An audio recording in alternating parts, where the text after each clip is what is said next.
up, everybody? It's your boys Cam and T back at it again with another episode of the Cam and T podcast. I am your co-host, Tony T. Tom West, and it's your boys back again, man. Cam, happy podcast, bro. We ain't said this in 2 months. Happy podcast day, brother. Happy Tuesday. How you doing, man? Happy Pod Day, man. I'm doing good, man. I can't complain at all, man. I'm chilling, living good, feeling good, man. How about you? Good. Yeah, I'm good, bro. I can't complain. It's kind of funny because me and you were talking about this a few weeks ago. Me and Cam have probably seen each other more in the last month than we've seen each other in the last 7 years of me living in Atlanta. I'm about to say probably, yeah. It's kind of crazy, but yeah, it's been good. Shout out to Cam. But I'm glad to be back on the pod, bro. I missed it. I'm not gonna lie. And I'm glad to get back on here and talk. We already got people chiming in. Denzel said the boys is back. Appreciate you, Denzel. We glad to be back, man. I hope you had a good birthday too, brother, because I know your birthday just passed. So shout out to Denzel, always supporting. But we back, y'all. We back live in the flesh. We missed y'all, and we got a good show for y'all tonight, man. So Cam, what did you do during the time off? What? Tell me a little bit. I know because I've been around you a lot lately. But what you had going on during the time off? Man, I nothing really. Pretty much everybody birthday. Listen, I got y'all. For those of y'all that don't know, obviously, I had It seemed like everybody birthday that I know is in the first 3 months of the year: January, February, and March. All my close friends. You know what I'm saying? It start with Cordell and it start with my boy Chris, January 14th. And then Cordell and Cameron, January 16th. And then you roll into February, you got myself on the 15th. And then in March, that 1 week, man, in the late 20s, you know what I'm saying? My half sister, my dad, Hollywood, Zach, you, Broison, everybody, Khalil, all y'all is in March, man. So it's great. So I really been celebrating everybody's birthdays. You know what I'm saying? I went to Dallas, I think, since the last time we was on the pod. I forgot about that. I went to Vegas since the last time we was on the pod. Obviously, I was up in the Ville. I had been out more in Atlanta. I was up in Charlotte. You know what I'm saying? Man, I've been outside more, honestly. I'm we kind of both surprised have, by bro. myself. We both have. Yeah. I'm kind of surprised, man, because I'm you know me and I know you. I mean, we not really outdoors people. I mean, we don't really go out like that. But but I told myself in 2026, man, I'm gonna try to get out more and just be out the house, and instead of just sitting here, playing the game or watching a movie or something like that. Like I can be out socializing with people and just networking or getting back to the basics with the boys and stuff like that. So that's really what I've been up to. But what about you? How was your break? Good, man. It's kind of the same, bro. Been down there in Atlanta hanging out with you and stuff like that. Been down there, just enjoying life. My birthday, like I said, was 2 weeks ago. It was fun. Had a good time. Got to hang with family and friends. Y'all came up. It was a great time, man. I just really been same thing. Like me and you kind of talked about it when I was in Atlanta. Like we both been out a lot more lately. You know what I'm saying? And we've had a lot going on. So it's been nice, but yeah. I'm kind of glad to get back to the basics, glad to get back to the pod. We announced earlier, like, we're gonna be more active on social media and stuff like that, especially on like Twitter and stuff like that. Yeah. And also as well, we trying to get back into clipping and getting back on everything and stuff. So we working, y'all, to get stuff pushing forward. We want to bring more guests on, obviously, as well. And if you're watching this right now on Twitter, whatever, retweet this. If you're watching this on YouTube, share with a friend. We getting back in the lab with it, bro. We going back to the basics, and we excited, bro. So again, just been really chilling for real, like just resetting, because I knew when we came back, I was gonna be full-fledged on it, like pushing this podcast stuff. You feel me? So that's what it is, man. I'm excited. I'm ready to get into it. We got a good show for y'all tonight, man. It's a lot going on. Obviously, we got to talk about the college basketball season wrapping up. A lot has happened in the last 2 months, but we just really gonna focus on stuff that has just recently happened. You know what I'm saying? So we'll talk about UCLA, my ladies winning the national championship. Michigan winning the national championship last night. We'll talk about that a little bit. Mike Malone, he don't like being called Mike, So Michael Malone being hired as UNC's head coach, we'll talk about that a little bit. The firing of Hubert Davis, Gino doing Gino things, Gino and stuff like that. We're gonna talk about that too as well. Gino and Don Staley getting into it. We'll talk about that a little bit. Angel Reese getting traded to Atlanta is crazy. We definitely gonna hop into that. That's live. I'm not gonna lie. That's live. So definitely excited to talk about that. So we're gonna get into it, bro. Tonight gonna be a good show, bro. It's gonna be a good one. You know what I'm saying? So y'all definitely want to stay tuned and tune in and just stay locked in with us, bro, because it's definitely gonna be one of them ones, man. You know what I'm saying? So let's go ahead and move forward without further ado. Cam, I'm sorry, I'm gonna be selfish here. I gotta start off with my UCLA ladies. Feel me? First time getting to, you know what I'm saying, to the finals, to the Final Four, and winning that jump. You know what I'm saying? Like, this is UCLA, I think, women's first, like, title ever. Like, period. First NCAA title. Huh? First NCAA. They got a basketball, women's basketball national championship, but it was before women's sports were. What I'm saying. Yeah, before the tournament and stuff like that. Right. But UCLA, I'm so proud of these girls, man. Again, Lauren Betts she's gonna go down as one of the best. You feel me? Like, UCLA players of all time. Like, her leaving Stanford, coming to UCLA, she changed the program around. Jaime Jaquez's sister changed the program around. Like, you know what I'm saying? These girls worked hard, and I know, again, I've seen a lot of people, everybody likes South Carolina, even me. I like Don Staley, and I knew on the game was on Sunday. I knew on Friday we was winning, bro. I was like, bro, everybody giving South Carolina credit. We about to blow them out, bro. I knew exactly. I literally said that. I said, I love Don Staley, but this UCLA team is different. They was at one point this year, we was 6-1, and we didn't lose a single game after that. And I knew we wasn't going to lose a single game. The only game we really struggled with in the whole tournament was the Duke game before the Final Four. We crushed everybody else. But everybody was like, oh, they got a bunch of white girls on there. Oh, they got a bunch of mixed people. They ain't got no, you know how people be trying to make stuff narrative driven. But I knew, I said, bro, our girls ready to play. I've been watching them all year, bro. Like, when I took my break from social media, I used to watch a lot of it because I had a lot more free time on my hand because I wasn't on social media. I would watch the girls' basketball games. Like, I would stay up, watch the girls and stuff like that. And I was like, yo, this team got something.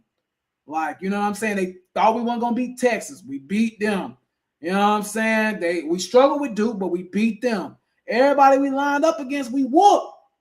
So I just want to give UCLA credit. I think this team deserves it. I want to give a shout out to Coach Corey Close. Shout out to her, getting her dub and getting her ring. And I'm just proud of my team, bro. Super excited for them. It'd be nice if the men's side could do it. I doubt we will. But I'm just happy for Corey Close and company, especially like Lauren Betts. Like, she done been through it. So I'm glad that she got a ring. She stuck to it. You know what I'm saying? She only transferred one time. Like, you know what I'm saying? Like, got to give UCLA girls the credit. But I want to just say that first and foremost. Shout out to our ladies. Well, at least my team, my ladies, and I'm happy for them. I'm proud of them. And I think UCLA just going to rebuild. Like, them winning the national championship, like, our whole team seniors, like, whole team is going to be gone. I heard. But I'm going to be, I'm not saying we're going to be back here next year because I don't think we will. But it's not going to hurt winning a national championship and living in LA and you now can get in the portal because, nigga, we just won a national title. You know what I'm saying? Like, who don't want to come play in LA? We just won a national title. Like, you know what I'm saying? And Corey Close is well liked in the women's basketball community. So I think we really cooking with something there. So I just want to give him a shout out before we go anywhere further. Michigan game last night, I'm not going to lie. To me, Cam, I felt like the tournament kind of sucked this year. Like, I'm not going to lie. Like, the first round, the first two rounds was good. But after that, the tournament was kind of subpar. But shout out to Michigan. I mean, besides Duke, they looked like the best team for the majority of the year. Duke losing that game to St. John's like that is still kind of like mind-boggling to me. I'm not going to lie. But again, shout out to Michigan. I think they got their first dub since 1989. So again, Bob, shout out to them and shout out to Dusty May and Michigan, Elliot Cadeau, who used to play at Chapel Hill, which we're about to get into in a minute. He was really good this year. You know what I'm saying? That just shows how, disrespect to Hubert, that coaching is a difference. Coaching makes a difference. You feel me? Shout out to Mara, a dude from UCLA, which I feel like is just even more of an indictment on Mick Cronin and why he should be fired. This dude couldn't even play like that last year at UCLA. He was not bench warmer. He was coming off the bench though. Start sometime. He's like the seventh man on the rotation. And you see what he's doing. He looking like a top 10 pick in the NBA draft right now. You know what I'm saying? So we got to give credit where it's due. Shout out to Michigan. They got a good dub last night. UConn, we're going to get into them. This is actually the next subject. UConn loses. I think that's they like second loss in like 11 years in the tournament or something crazy like that. They don't lose much when they get to the tournament. So shout out to Hurley. I know he's crazy as crap, but shout out to Hurley. That's that St. John's for Duke. I meant UConn. The way UConn was crazy. Y'all know what I meant. But yeah, like shout out to Dan Hurley and them. They still, I think, our dynasty, which we're about to get into now. But again, man, shout out to them. They competed, but Michigan was just a full unit this year. I mean, it just is what it was, and that's just what it was. So shout out to them. Now, I seen you tweeting about this last week, which is why I wanted to actually bring it up. Can we stop asking if UConn is a blue blood? Let's stop. Like, I'm going to go ahead and get the question out. Do you think UConn's a blue blood? Yes, they are. They've won like 5 national championships in the last 20 years. They're a blue blood. Let's stop the crap. They got 6. They won 6. My bad. I was off one. They've won 6 in the last 20-something years. They are a blue blood. And this is coming from a UCLA fan. I don't really think like we're a blue blood no more. UConn has replaced us. They're the new UCLA, in my personal opinion.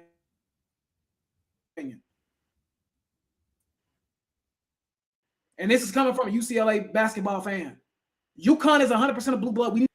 They're clearly a blue blood. Let's stop it.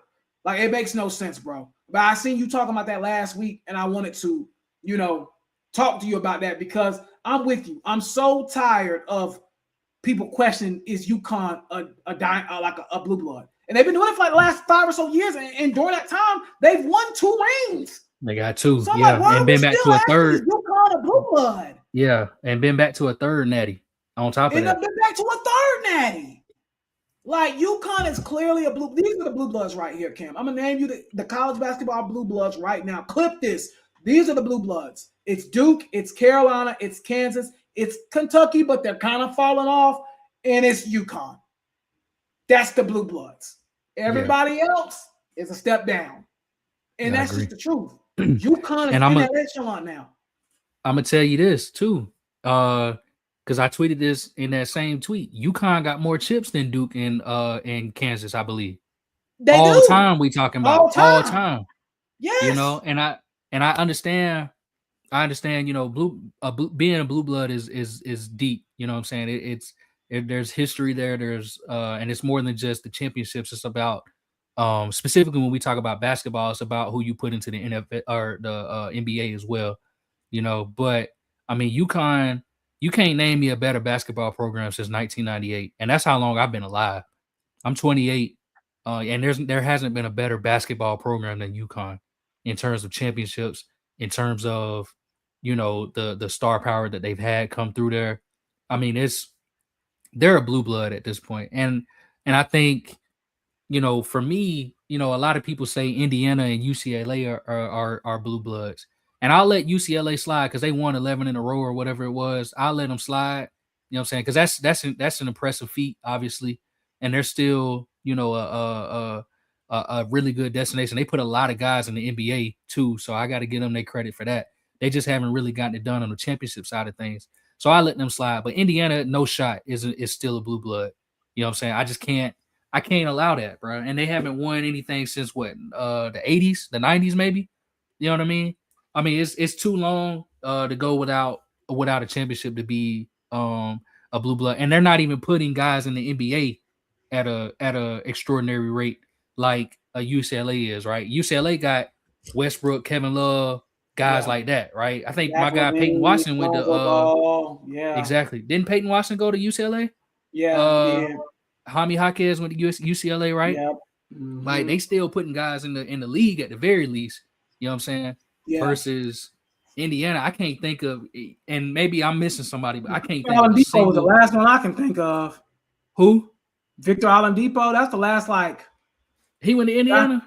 Yeah, he went to Indiana. Victor Oladipo went to I don't even Indiana. remember that. I don't know Yeah, why I thought he went somewhere else. But that's cool. But that's the only one that we can even think of. He's not even in the league right now, right? Yeah. So I mean, again, I don't know, man. I'm gonna let. I'm. You got to put UConn in there, bro. You have to. They in there, bro. You have to. Like they in there. I don't even know why people are even like still bringing up that question. They are blue blood. If you've been asking the same question for 30 years, at some point the answer has to be yes, bro. Yes. Like, what are we doing? At some point it has to be yes. The answer was yes 10 years ago, Cam. I agree. Yeah. Right. When it was Kimball Walker, Shabazz Napier. Yeah, with Napier. Yeah. And what was the coach man that was throwing up the fours? Oliver. Kevin Ollie, wasn't it? Kevin Ollie. Yeah. Like they've been like blue blood since then, and they've won 2 or 3 national titles since then. So why are we still like asking this question? It shouldn't even be a question, bro. It's clear as day. They are blue blood. The question, I mean, think about it. The question you got to ask yourself is 6 championships. I mean, how many college basketball teams have more than that? UCLA, Kentucky. Yeah, I believe that's it. I think that's it. I think that's it. So, again, at some point, you got to make these guys blue bloods. You can't even say, because again, we're talking about all time right now, right? Mm-hmm. UCLA had 11 in a row or whatever it was, but they ain't really won since. You know what I'm saying? Kentucky only got one since the 90s, I believe, right? I think Kentucky got the one before UConn won in 97 and 98 or whenever it was, or 98 and 99, because I think they won back to back in the 90s, and then they've been dominant, somewhat dominant since the break, since the turn of the century. But you can't sit here and tell me, nobody can sit here and tell me that UConn isn't a blue blood no more. We got to put that question to bed. It should have been put to bed, bro. I don't even see why people are still even asking, are they a blue blood? Like every time I see that, I low key get pissed. Yeah, I'm like, are y'all serious? Like, are we still asking this question? I'm gonna take it a step even further. I'm gonna say this, bro. If you got 5 rings, 5 championships, you blue. You might as well be blue, bro. Yeah, that's what I'm saying. And that's in every sport. 4. That's in every. Yeah, I almost said 4. Yeah, that's in every sport, in my opinion. In football too. In football, if you got, you know what I'm saying, if you got 5 or 6 as a college football team, I'm not gonna call you a blue blood, but you one of them programs. You know what I'm saying? You one of them programs. Ohio State, how many they got? You know what I'm saying? Michigan, how many they got? Shout out to them for just winning one in basketball, but how many they got in football? You know what I'm saying? Alabama. Yeah. You know what I mean? Like all of those teams are blue bloods. So I don't know, bro. I don't know. I don't understand it. You think about the NFL, you think about the NBA. We look at the teams that are historically great. We look at the teams like a Warriors. You know what I'm saying? Because would you say the Warriors, are they a blue blood of the NBA? If there was a blue blood? Yeah, man. Off of them Steph Curry years. Off of the Steph years. Just off of them Steph Curry years alone, they were dominant, man.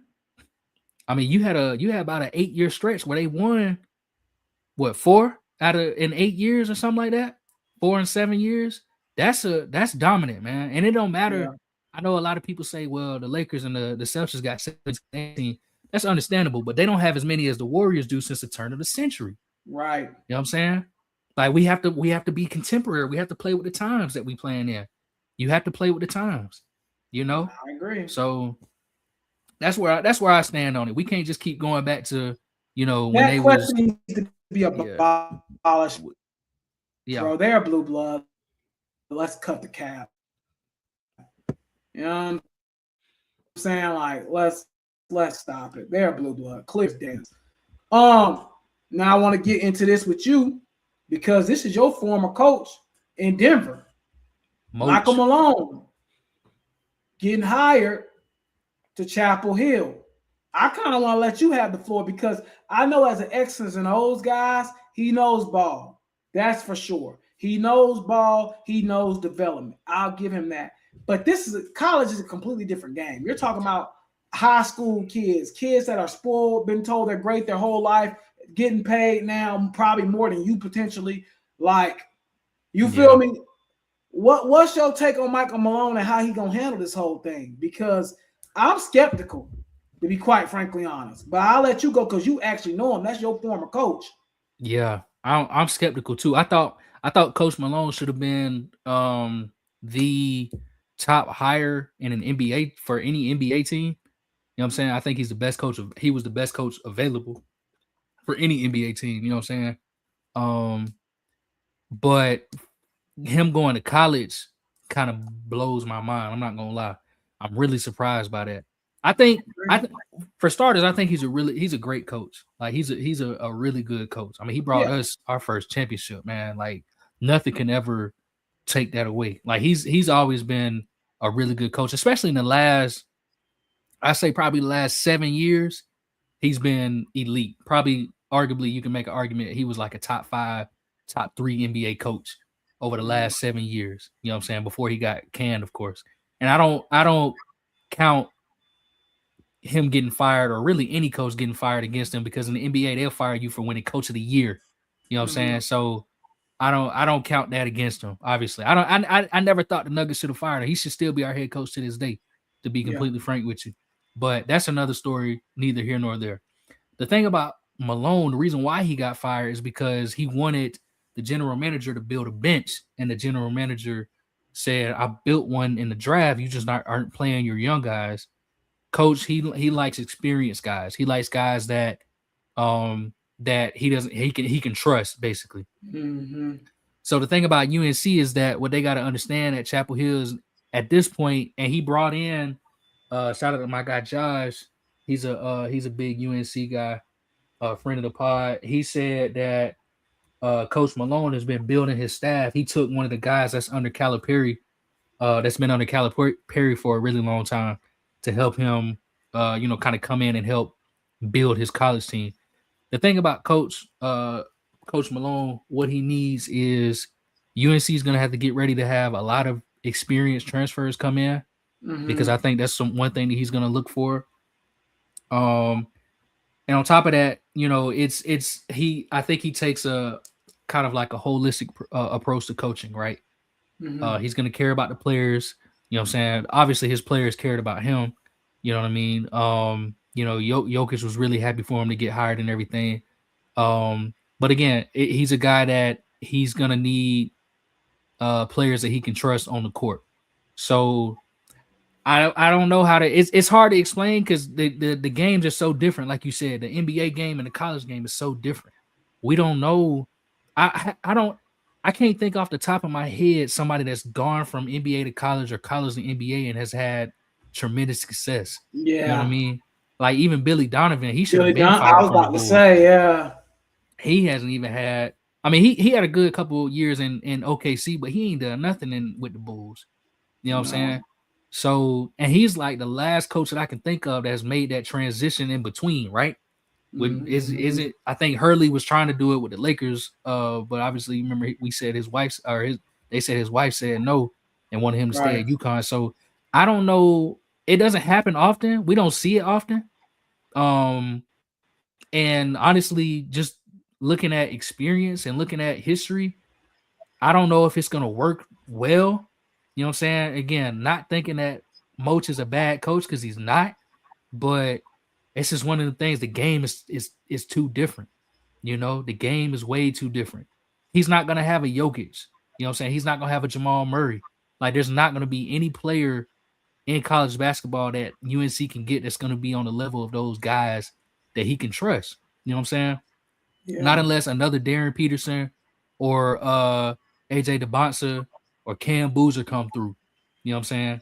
Yeah. And they didn't even choose UNC before, right? So it's gonna be really hard. He has to really rebuild UNC to those heights that they used to be at. But again, it's just I don't know, man. I really don't know. It's hard to explain, bro. It's really hard. It's hard to wrap my head around it. I don't know. I don't know how it's gonna go. But from an X's and O's standpoint, it should be good. It should be. It should be good. They shouldn't. You shouldn't have a game where, like I will say, Tar Heels fans, Chapel Hill fans, you shouldn't have a game where you're wondering what in the world is the head coach doing. You know what I'm saying? I think they had a lot of those games with Hubert Davis to where they couldn't understand it.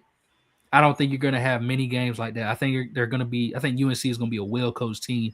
It's just, are they going to get the right players in place to take that coaching somewhere? Are they going to be good enough to make tournament runs? Are they going to be able to get back to the national championship? All of that remains to be seen. I mean, we're not going to know, but it's just that transition is scary, man. I don't know. I don't trust it. I don't trust it either, bro. And it's kind of funny because like UNC fans are trying to cope and like, oh, this is a great hire. Let's be honest. You got mad because, for one, what's the dude at Arizona name? I can't think of his name. He turned you down. Yeah. Tommy Lloyd. He turned you down. Then Dusty May turned you down. And it sounded like to me, Billy Donovan turned you down. So you had to go to option number 4, and you supposed to be North Carolina. Actually, he was.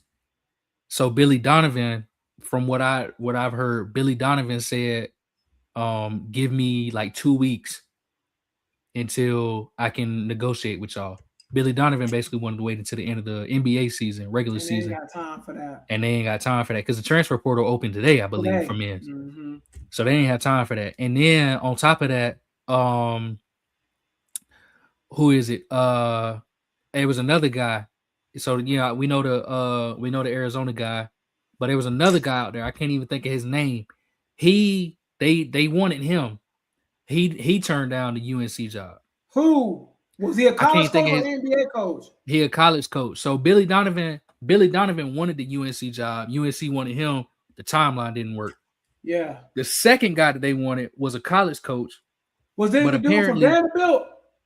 What's his name? I can't think of that dude's name. Somebody in the chat tell us who it was. They said he waiting for the Kansas job. He turned down the UNC job because he wanted the Kansas job, whoever it is. I can't think of his name. Oh, yeah. I know who you're talking about, bro. Hold on. Let me get his name. Let me get his Jaqueen Vaughn or something like that. Nah. It ain't Jaqueen Vaughn. I thought that was him. I don't think so. I'm gonna go back and look because I got his name somewhere on here. They was talking about it. Let us know because I'm trying to understand. Was it Jeremy Case? I think his name started with a D, man. You said it started with a D? Okay, yeah, I don't know then. I know here we go. I got you right here. It's coming up. Ben McCollum. I don't know who he. Okay, I don't know. Okay. Ben McCollum. All right, got you. Ben McCollum said They said Billy was target number 1, but Billy wanted to wait until next week, until the season ended. Then Ben McCollum. Well, let's be honest. Tommy Lloyd and dude from Michigan was really step number 1, really. If we're gonna be fair, Dusty May, they was really these guys was option 3 and 4 and on down the line. If we're gonna be technical, and actually TJ Otzenberger too was another one that turned them down. Oh, I forgot. So yeah, Ben McCollum is a dude from Iowa. They made a run this year. Yeah, that's who that is. So Ben McCollum from Iowa was the guy that they wanted because he came up from like D2. Remember? Mm-hmm. And he took the Iowa job.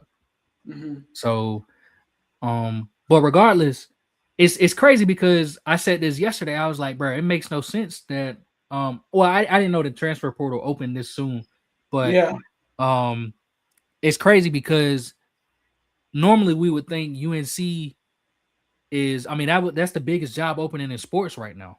You know what I'm saying? Yeah. But, going after Coach Malone, it just feels like, that was almost like a last resort for them, Yeah. Because again, I don't want nobody to think that I'm saying that Coach Malone is a bad coach because that's not what I'm saying at all. What I'm saying is to go get an NBA guy, you know what I'm saying, that was basically unemployed, right? He was fired, to go get an NBA guy and hoping that he kind of turns your franchise around. Crazy. Whoever their athletic director is really must like professional sports because they went and got Bill Belichick thinking he was gonna turn the What's his program name? What's around. his name? Bubba Cunningham? Ain't that his name? Is that him? Yeah, Bubba Cunningham. I think it's their AD. He might be on the hot seat soon. I think they said he is. He might be on the hot seat soon. Because again, I don't know. I'm sure North Carolina is performing very well in their other sports, but the main two that everybody really care about is basketball and football. We know this. When you're an athletic director, you coming in to fix a program, unless you a Vanderbilt, where baseball is number one. You know what I'm saying? Everywhere else, basketball and football is where everybody's looking for you to lead to some kind of success. Yeah. Especially at North Carolina. Men's basketball is what it's about. So he probably gonna be on the hot seat if this Mike Malone thing don't work out. He probably gonna get canned. Yeah, because the football thing's not working out at all. Yeah, ain't looking good. Ain't looking good. So if he, and then on top of that, if he go get 2 retread hires and both of them flop, yeah, that's what I'm saying. He's cooked, man. Yeah, but we'll see how it goes. But again, let me ask you this: how did you feel about? We'll move on after this. How did you feel about Hubert getting fired, though? Did you think that was warranted? Because I did. I'm not gonna lie. So Hubert, I think if he was at any other university, he probably would have got an extension. Oh yeah, 100%. But the standard is so high at North Carolina. Absolutely, he was going to get fired. You know, for you to go to the national championship in your first year or whatever it was, and then get fired 3-4 years later. I mean, that's how you know the standard is really high. They don't play at North Carolina, man. They don't play. I was telling somebody, we was talking about this when Hubert got fired. I was telling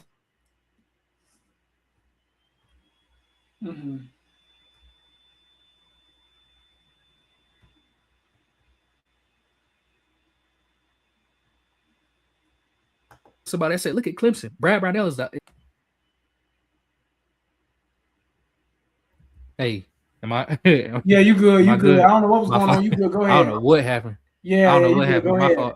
My fault. Brad Brownell is the longest tenured head coach in the ACC right now. Yeah, and he hasn't brought Clemson about nothing but an Elite Eight. Again, I'm gonna give him credit because we've been much better in the last 4 or 5 years. I'm gonna give him credit, but he's been there 16 years. You know what I'm saying? He's been there almost as long as Dabo been at Clemson, and he hasn't provided the same amount of success. You know what I mean? So basically, what I'm saying is the standard is so high at North Carolina that Hubert Davis, if Brad Brownell had the resume that Hubert Davis has at North Carolina, he would have a lifetime contract all the way down to his great-grandchildren at Clemson. Yeah. His grandson would be the head coach at Clemson if he had that kind of resume. But the standard is so high in North Carolina. I agree. I mean, again, man, I just think, I think I'm with you. If he was at any other, I feel like Hubert needs to take like a smaller job. I don't think he's I don't think he's a terrible coach, how people are trying to make him sound like, but I also don't think he needs to be the head coach at a Power 4 school either. Does that make sense? Like a Power 4 big school. He had no business being at North Carolina as the head coach. Let's just be real. Only reason he's there because UNC has this dumb keep it in the family BS they push. I don't know what it is, almost cult-like. I don't know why they do that. And even with this hire, it's still kind of like somewhat keeping it in the family because his daughter goes there. And that's really the only reason he was around. So it's kind of weird how they do that. I don't know. But anyway, let's move forward with this Geno crap and Dawn Staley. Let's get into this. Geno and Dawn Staley got into it. I think she put out an apology or something like that today, if I'm not mistaken. Or she put out something today, though, didn't she? It was a statement. No, sir. Okay. With no apology. Definitely not. So what did she say? Because I didn't know exactly what was said on there. So I got you. I'm going to read it to you. It wasn't no apology, though. Just to make that clear. And she shouldn't have apologized. No, she shouldn't have. No, absolutely not. But so basically she said, and I'm gonna preface this by saying this too. They was asking her all weekend about it, you know what I'm saying, which annoyed me. But and she said we gonna focus. Yeah, right. And she said we're gonna focus on the game, and we'll get to it later on. And so that's what this was. So Mm-hmm. she said, with the college women's basketball season behind us, it's time to move forward and close the chapter on how our semifinal game with UConn ended. I spoke with Gino and I want to be clear. I have a great deal of respect for him and what he's meant to the game. One moment doesn't define a career, and it does not change the impact he's had on growing women's basketball. The standard at UConn is what it is because of him, and that's something this game has benefited from. So I'm asking everyone to turn the page. Let's refocus on what matters most. Continuing to elevate our game, creating opportunities, and pushing it forward. That's always been my mission, and it's not changing from Don Staley. So basically, again, not an apology because again, nothing to Yeah. apologize for. Right. Um, but just kind of a statement that says, let's move on and let's put it in the past. And I'm with her. If that's what she want to do, if that's what she ready to do, then I say let's move on and let's let it go. Of course, we're gonna talk about it this one time and then we're gonna let it go. But Yeah. man, it reminds me something about this, man. Black people, bro, we always take the high road. We always show people more respect than they deserve. You know what I'm saying? Mm-hmm. Um, I think about, I don't know if you remember this, but you remember a couple years ago, Ryan Coogler walked into a bank, and they Oh yeah, yeah. And they they try to say he was swarmed robbing the bank or something like that. they swarmed him and everything. And but he put out a statement or said a statement. He said it was taken care of, and I'm ready to move on. And I think it's powerful when black people can do this, when we can kind of say, man, let's I'm moving on. I'm choosing to be unbothered by this incident that should not have happened. You know what I'm Right. saying? Um, and so I want to give her I want to commend her for that because I thought that moment was low, it was dirty. You know what I'm saying? Gino was way in the wrong. First of all, because I was watching the game and I saw him like even start talking about her in the middle of the game. It's like either at halftime or before the start At of the fourth halftime, yeah, he quarter, was talking crazy. talking crazy. And I'm like, man, this is very unprofessional. Like Very. this ain't what you should be doing. You know what I'm saying? And I remember somebody had got online and said that he likes to do this to take the heat away from the players. But look, man, it was halftime. Y'all was only down by 2. You could have still, if you had focused on coaching, maybe y'all could have won the game. You know what I'm saying? But instead, you wanted to focus on making a moment out of something that didn't even happen. Tried to say one of his players got her jersey ripped, and she ended up ripping her own jersey. Our own You jersey, know, yeah. so I mean, it was just I thought it was really low. I thought I didn't know Gino was like this. You know what I'm saying? Mm-hmm. I've been watching. Only thing I really know about the women's game, obviously from all those years, is how dominant UConn was. Right? I Right. remember UConn. I remember Gino. I remember some of the Pat Summit years. I remember Baylor, like the Brittany Griner years. I remember how dominant they were then.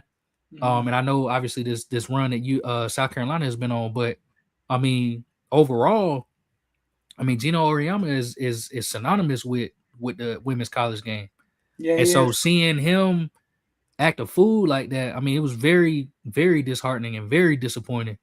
Especially for him to do that to a black woman, I thought that was super lame. So, man, overall, I think that moment again, I'm with Dawn. Obviously was riding for her.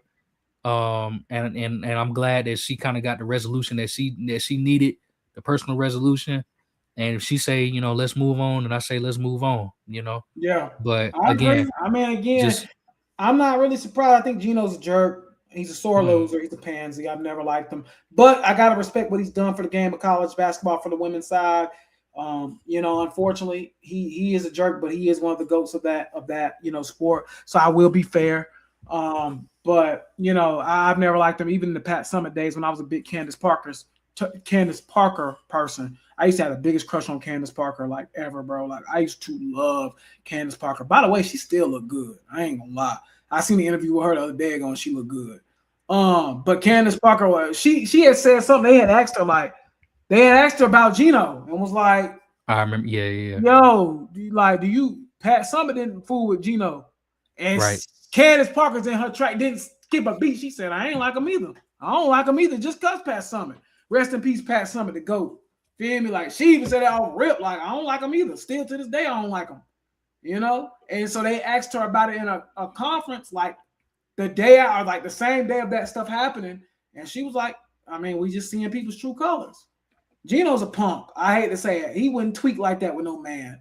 He's only doing that because he's in a woman dominant league. You know, like I'm not saying the winning part, but I'm saying like the acting, getting all tough and doing all that. He's a sore loser, bro. I don't care how you put it. He is one of the best coaches of that game, no doubt about it. I won't take that from him. He's a sore loser though, and he's a punk. I'll say that straight up. There's no other way around it. But I agree. Don Staley step, move on from it. Then guess what? Leave it alone. And we're going to let, you know what I'm saying, bygones be bygones. But he is a punk, though. You know what I'm saying? Like, he's a sore loser. I thought what he did the other day was unacceptable. And, yeah, I just thought it was tacky. It was just tacky. Like, dude, Gino, how old is Gino? He's got to be in the 60s. Maybe even 70s. I think he is 70s, ain't he? Him to be acting like that, like, come on, bro. I mean, period. But acting like that at that age. Yeah, that's what I'm saying. He's got to be old. He's old.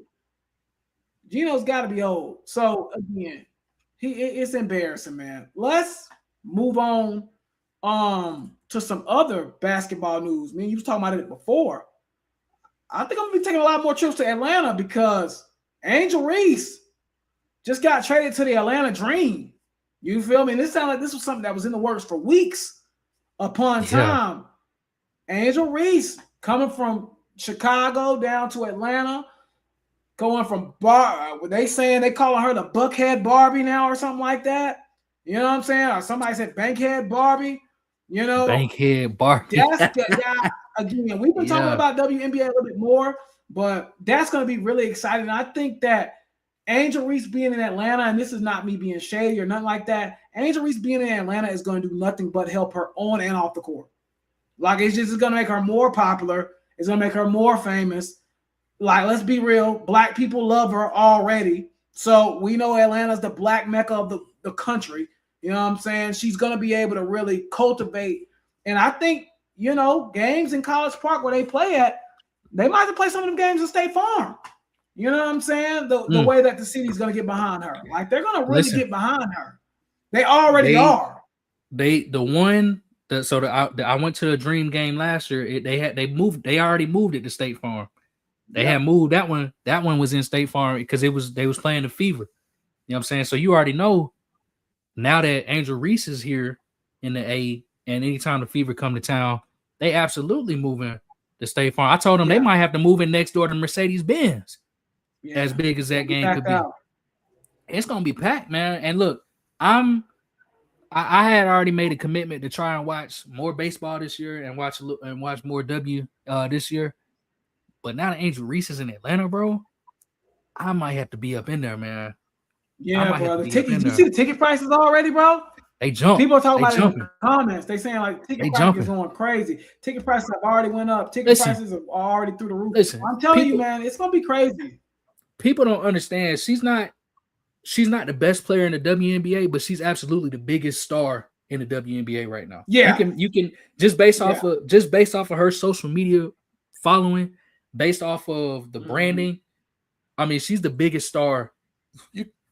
Arguments can be made. She's the biggest women's basketball player on the planet right now. Arguments can be made in terms of star power. I was still say Caitlin Clark, but she's up there though. Man, I don't like I said, the following and the branding, it's tough because Caitlin Clark got that Nike contract. So she, you know what I'm saying? Nike is something, but and obviously Angel Wilson being a living GOAT, of course. But listen, Angel Reese is huge, man. She huge. She is.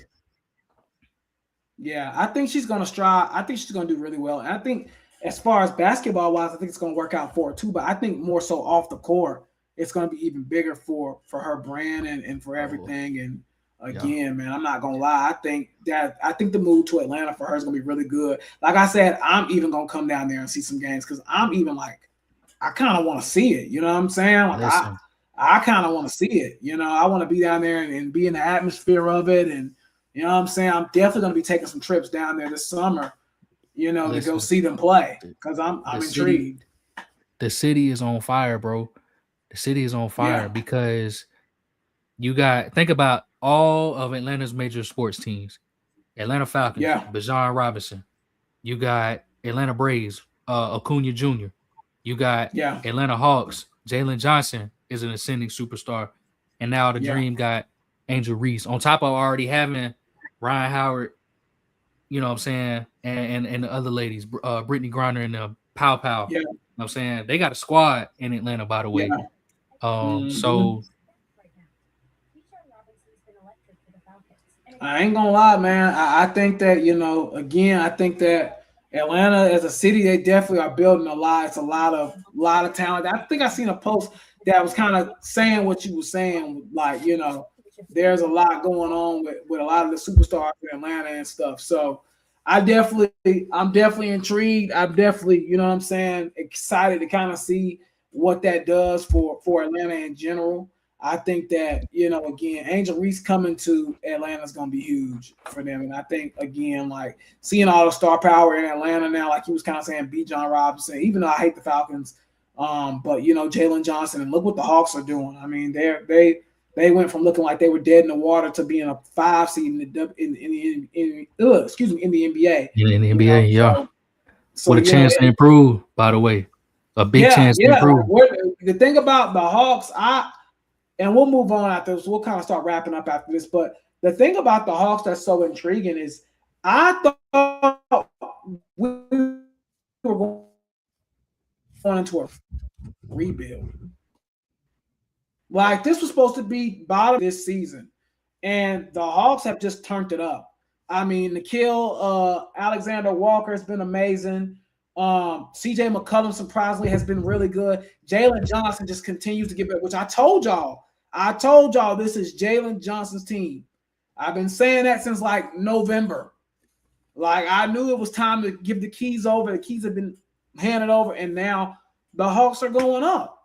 So again, man, I think there as a Hawks sports, as an Atlanta sports fan, this is a good time for that city. I'm not gonna lie, they should be really excited about everything they got going on and stuff like that. So I think they're in a pretty good spot. I'm not gonna lie. Cam, I really think that's it. Did we have anything else we wanted to get into tonight? I think that was kind of it. I know next week we're gonna really jump into the draft heavy, because the draft is the week after next. So next week we definitely will be heavy on the NFL, heavy on the draft. I believe that was really it for tonight's show as far as content. Again, we got 106 people in the building. Appreciate y'all. Oh, this is a good comment. I forgot about AB, that. thank you. AB, thank you. Shout out to AB. Let's talk about it. Yes. Let's end the podcast with this. Let's take 10 minutes on this comment. Let's talk about LeBron's comments when he talked about Memphis. I knew it was something we was missing. That's what it was. Let's talk about LeBron's comments with Memphis, and he also makes comments about Milwaukee too. LeBron, me and you kind of talked about this a little bit off the pod. Pretty much, the long story short, if you haven't heard already, LeBron James was on some stream or some podcast or something like that, shooting golf with some white dudes. I don't even know who they are, but he was on there and they had asked him something about like, where do you not like to play or something like that? Just a general question. But LeBron went on to say Memphis like immediately, which that's been a popular answer in the NBA regardless. And he went on there pretty much saying like, hey, like, I ain't gonna lie, I hate going to Memphis. Like the hotels suck. It's not a good place. And they should move the team to Nashville, right?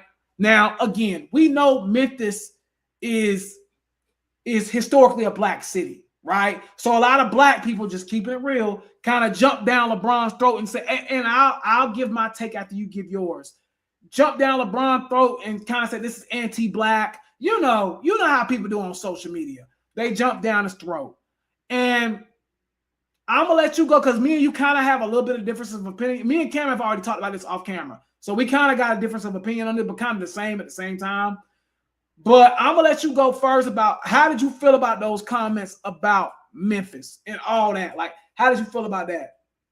Yeah, first thing that came to my mind was it was anti-black.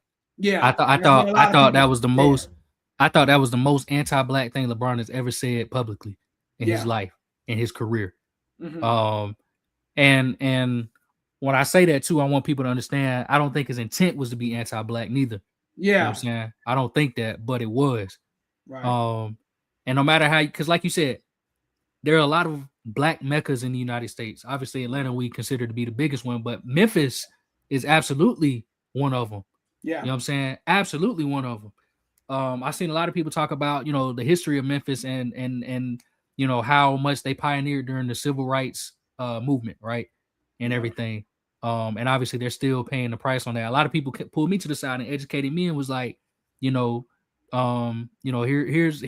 why Memphis is the way it is. You know what I'm saying? Yeah. It's not because of Memphis, it's not because of the people, it's because of the reaction to, their fight during the civil rights movement and everything.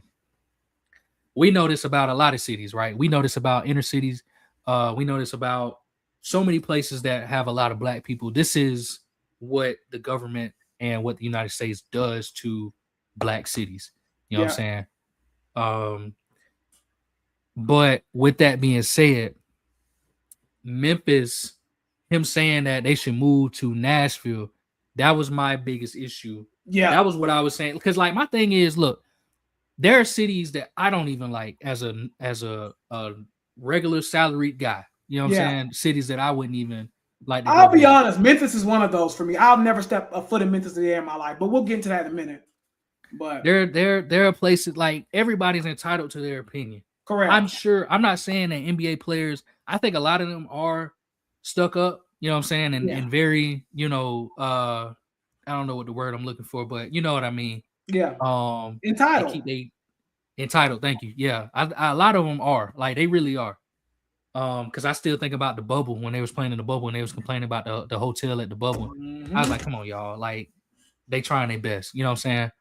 But they are entitled to their entitlement too. You know what I'm saying? They can feel that way if they want to, because I mean they do make a lot of money and they do probably live in situations that are better than the hotels that they living in. And I saw the Memphis hotels that they were showing off, and I'm like, bro, I'd be staying in nicer hotels than that. I ain't even gonna lie to you. Yeah. You know what I'm saying? Like it really is. I understand it, but so for him saying, I don't like playing in Memphis, I don't like playing in Milwaukee, he even said he didn't like playing in Cleveland.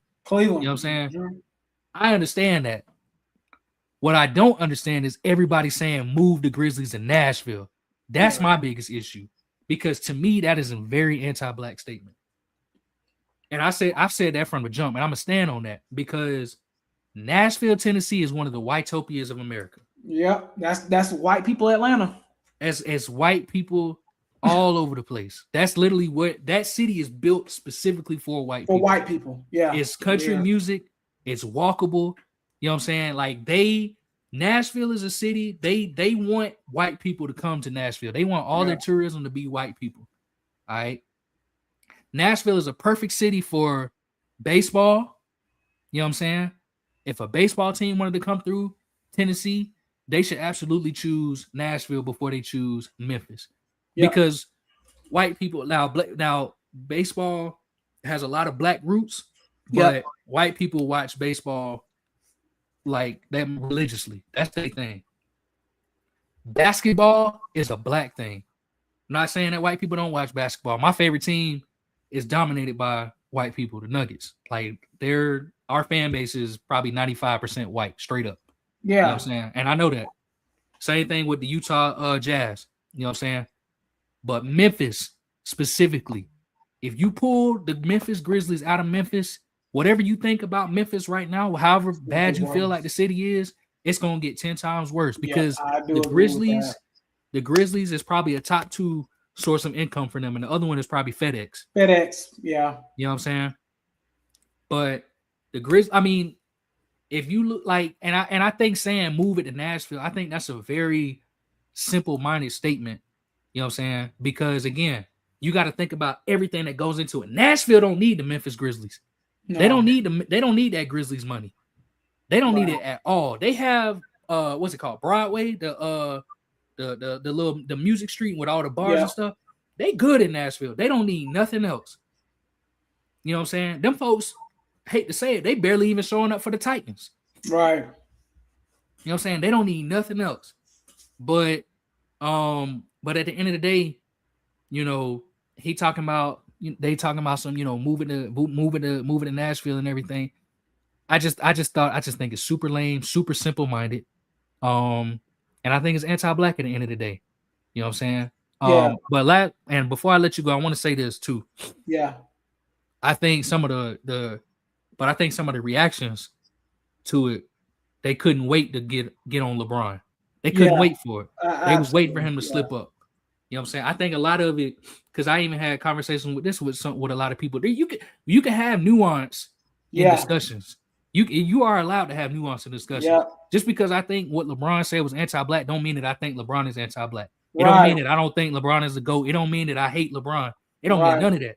It just means that I vehemently disagree with him on this specific topic right here. Right. You know what I'm saying? That's all that means. But I think a lot of people are so one way or another.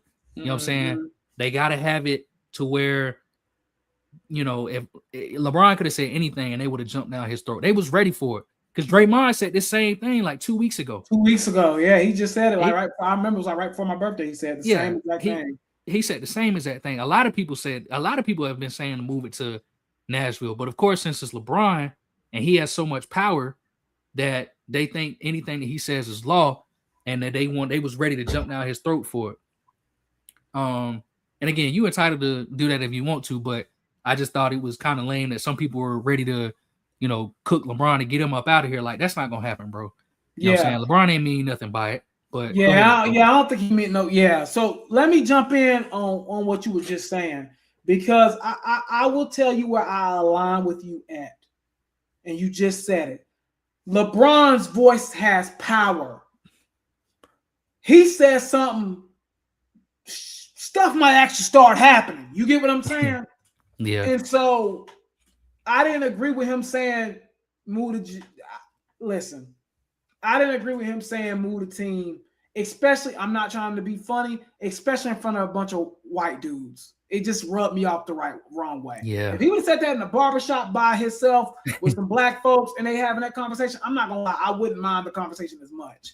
But it's the fact that who he was saying it in front of too was kind of like a problem to me. Mm-hmm. Now, again, LeBron has power in his words. Adam Silver would actually F around and listen to LeBron and be like, yo, LeBron said we should leave Memphis. It's not a bad idea. Yeah, he's gonna start taking a look at it. Thousands of people could lose their jobs in Memphis, which what you said is correct. Things would, if whatever you think about Memphis now, it would just get worse if the Grizzlies left. It would just get worse. Similar to St. Louis when the Rams left. It will just get worse. Just being real. And this is no disrespect or nothing like that. So I think LeBron was bogus for having that conversation on camera with a bunch of white frat-looking dudes. I'm gonna be honest. That was my biggest problem, and I'm with you. Saying that they should move cities, I thought was absolutely lame. So let me make that clear as well. And I want to be respectful because we probably have listeners on this podcast that are from Memphis. So I want to be respectful to people's towns and where they live and where they lay their heads at. My issue I had with the internet, and mainly it came from Memphis people and other people that just wanted to go against Bron. We are not going to sit up here and act like Memphis is some Miami. Like, that was pissing me off. There were a lot of black people. I'm just going to be honest. There were a lot of black people acting like Memphis was heaven. Y'all better stop lying. Y'all know Memphis is not even a top 45 city in the country. Stop it. I would rather hang out in Greenville, South Carolina than Memphis. Yeah. Seriously, like, stop the cap, bro. Like, two things can be true. What LeBron said was effed up, but Memphis ain't no great city that y'all was like, oh, how dare you say this about Memphis? Yeah. He's entitled to that opinion that Memphis stinks. I'm going to be honest, Cam. I agree with him on that end. There is no reason for me besides going to get barbecue that I will ever step a day in Memphis. There's no purpose of me going there. I'm just being honest. I feel this way about Jacksonville, Florida. I've been there before. My sister used to live there. I hated it. One of the most pointless cities on the country is Jacksonville, Florida. And Memphis is one of those, just, I don't know. Nobody's desiring to go to Memphis. Like, we got to stop the cap. We're talking about millionaires that have been millionaires for 10 years at this point, 20 years at this a long point. time. Millionaires do not want to live in Memphis, Tennessee. So the fact that people was trying to act like this is some rocket science. Like, oh, Memphis is the top 35 place to live in the country. It's not. Especially if you're rich, it's not. Like, we're not going to sit up here and act like Cleveland is some destination spot. It's not. Cleveland is not nowhere people are running up to and saying, oh, let me move to Cleveland. I'm excited about moving to Cleveland, Ohio. Nobody is saying that. Nobody is saying, oh, I'm excited to move to Buffalo, New York. I'm excited about that. Yeah. Like, y'all are acting like people are supposed to be excited about moving to Memphis. Only people that love Memphis is people from Memphis and have ties to Memphis, which is okay. That doesn't mean anything bad. I live in Raleigh, North Carolina right now, and I think only people that should love Raleigh is people that are from here. Straight up. I'm not from here, so I don't care. But people that's from here, they stay home. Raleigh ain't no destination spot. Like, this is somewhere you got 3 kids, you're 39, you got married 20 years, 10 years ago, and you move here to this boring city. Like, Memphis is similar. Like, Memphis is a place that's family. Like, if you from there, you should love it. But the fact that people trying to get up here and act like Memphis was some LA or like some like Las Vegas and like, no, we're not about to do that, bro. Like, that one was pissing me off more than anything about the whole situation. Like, yes, I do understand why people was thinking it was anti-black, but we're not about to get up here and act like Memphis is like Miami. Like, we're not doing that either. Like, people were going too far to the extremes. Like, I do think what LeBron said was jacked up, and I'm trying to be respectful because I don't know if we have any listeners from Memphis, and I'm trying to be respectful because this is somebody's home. You know what I'm saying? So I don't want to just get on your shit on Memphis. Excuse my language, but I don't. But at the same time, we're not going to sit up here and act like Memphis is the best place in the world to be. We're not going to do that. We're not. Because ain't nobody outside of Memphis like, oh, yes, I'm going to Memphis this Sunday. Nobody's saying that. You don't ever hear that. You don't ever hear people saying that they and you're not going to hear that. Memphis. You're never going to hear that. And when we're dealing with rich guys in the NBA, let's be honest, they only want to go to like 5 to 10 cities anyway. LA, Miami, New York, Atlanta, Vegas, who else? Houston, maybe, because of the women. Dude, that's probably the list. Chicago, maybe. Like Toronto, they seem to like Toronto a lot too. Dude, after that, that's it. I'm gonna tell you, listen, bro. I'm gonna tell you, it's funny because I agree with everything you said too. And Miami, because you brought up Miami, think about if LeBron had said, man, the Heat need to pack up and move to Tampa. Tampa or something like that, right? You know what I'm saying? Like, that's a whole different ball game than saying Memphis need to go to Nashville. Right. You know what I mean?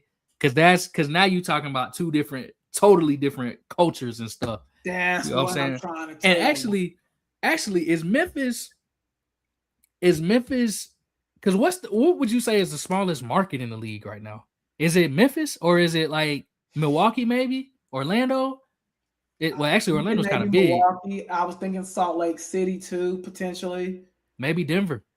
Denver kind of. Let's look it up. Wow, I'm gonna look it up real quick. Yeah. Smallest. I remember we looked it up before. We talked about this. I can't remember what was last. We did. But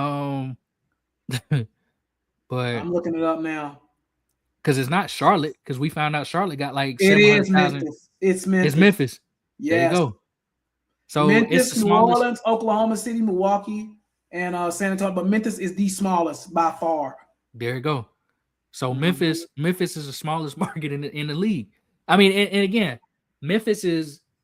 we know about Memphis because of the history of the city, but we don't talk about Memphis because of what Memphis is right now. And again, we don't mean no disrespect to nobody when we say that. We don't mean that. We just calling it how we see it. There you go. Again, you know what I mean? Now I don't know. I haven't. Have you been to Memphis before? I don't know if I have. I ain't going. Ain't never been. Don't want to go. I don't have no desire to go to Memphis, bro. I don't think I have. I don't have no desire to go to Memphis, bro. Like, I just don't. Like, and again, I've been to Nashville. You know what I'm saying? I'll be the first to tell you Nashville is a nice city. You can have some fun in Nashville. Yeah, for sure. And as somebody that don't even listen to country music, them bars be straight. Yeah. You know, but again, I maybe I need to go check out Memphis just to see for myself. But based off of what really made it kind of ironic and what kind of had me almost leaning towards leading towards LeBron's position was when everybody from Memphis got online and they started posting the hotel and the streets and everything. And when I saw it, I was like, bro, y'all almost making Y'all kind of making this point. That's what I'm saying. Because I was like, because I can see. Because when I saw because when you see it, sometimes you can just see it in a video. Like you can see it. And when I saw Memphis, I was like, bro, this. I was like, I can understand why don't nobody want to. Why a lot of the players that came out and said they don't want to be there. It looked like it ain't nothing. The reason why they interview every player in the first city they say is Memphis. Derek White. It's they put like a 3-minute clip together. Have you seen that? No. Of like all the NBA players saying like dude, it was like Marcus Smart. I think he even played there at one point.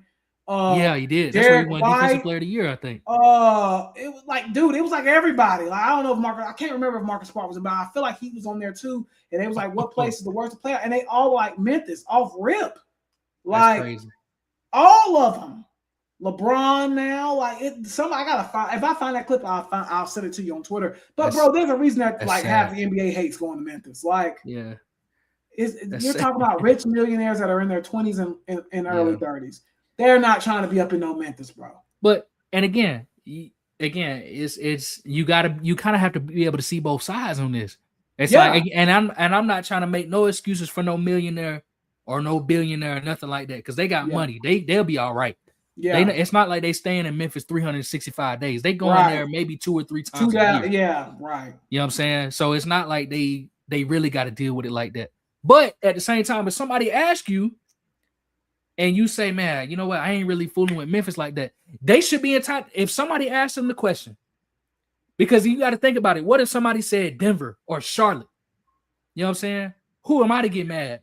Right. Because I've been to Denver and I've been to Charlotte, and I know that, I know how I feel about both cities. You know what I'm saying? But at the same time, I know it's really not a whole lot to do in Denver unless you really like skiing. Now Charlotte, there's a lot that you can do. You can have some fun in Charlotte. But again, if somebody say that, that's their opinion. So if a lot of people say in Memphis, then that kind of says something about the state of Memphis right now. You know what I mean? And everything. And that's my point. That's all I was trying. That was my main argument. I was more so getting mad at the people that were trying to make Memphis sound like it was just like heaven on earth. We're not doing that. And again, this ain't just Memphis we talking about, because we could say the same doggone thing about Milwaukee. Yeah. Say the same thing about San Antonio. Say the same thing about Cleveland. Salt Lake City. You can say the same thing about all those cities. You know what I'm saying? Like, I mean, even you got to think about it. There's only, I'll even say this. I don't even think Dallas is that cool. I've been there 2 or 3 times already. You've been there a couple times now. Dallas ain't even really that cool to me. Yeah. You know what I'm saying? It's a big city. I think that's the only thing about it that's kind of cool, is that it's big. Yeah. And that there's some things to do there, but it ain't as cool as like in Atlanta. It definitely ain't that cool. Yeah. It ain't as cool as like a Charlotte. It ain't as cool as, definitely, obviously it wouldn't be as cool as LA. You could probably speak to that. Or New York. You know what I'm saying? It ain't got nothing on that. I don't even think Dallas is that cool of a city. No disrespect to nobody from Dallas. I'm just saying.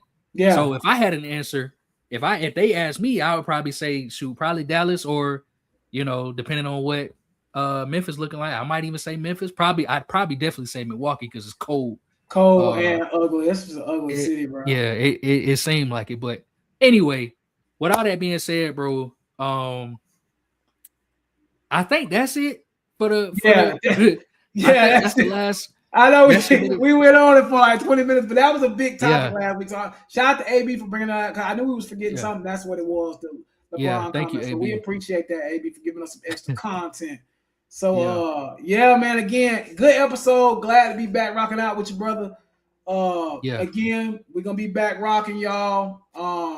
You know what I'm saying, and getting ready for the playoffs and the NBA and all that. But we appreciate y'all. Y'all was live in the chat again today. We got 115 people in here at one point. Y'all did y'all thing. So appreciate y'all love and support. We'll holler at y'all next week, man. We'll be back. Y'all follow us on the social medias. We love y'all. We'll see y'all next